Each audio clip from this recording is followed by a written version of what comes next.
As firefighters continue battling the Mahogany Fire, those who live in Lee Canyon are now being allowed back into their homes. That fire has charred more than 2,700 acres of the Spring Mountains, with only 10% of the fire now contained. 13 Action News reporter Kelsey McFarland talked to people who live out there in that area, and they're concerned it's too dangerous for visitors right now. She joins us live off of Kyle Canyon Road.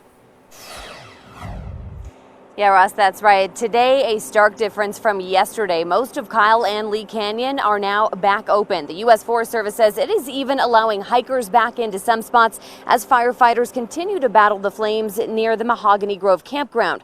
Permanent residents of Lee Canyon told me they think it's too early to hit the trails. We only have, 10% containment on that fire, and people are still worried about what's going to happen.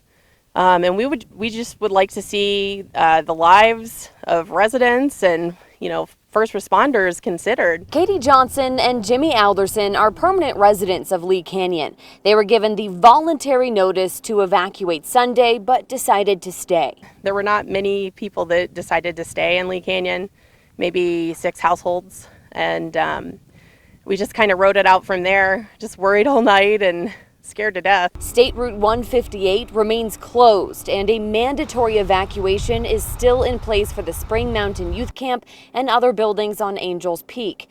Others were given the green light to head home Monday afternoon.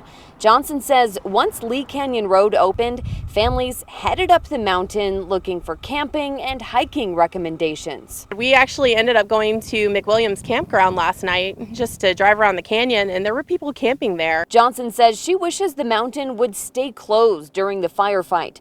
A spokesman for the U.S. Forest Service says if you do plan to visit Mount Charleston, be mindful of heavy machinery and fire crews in the area and avoid any activity that could ignite a fire. We're especially concerned about next weekend with 4th of July. People need to remember that there's no fireworks allowed on Mount Charleston or any of the federal lands in southern Nevada. That includes Red Rock and out at Lake Mead.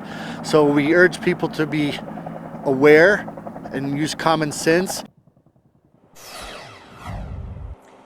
The U.S. Forest Service says it is also battling a nearby 13-acre fire near Wallace Creek. It's believed that one could have been sparked by lightning, and investigators say human behavior may have been the cause of the much larger Mahogany Fire.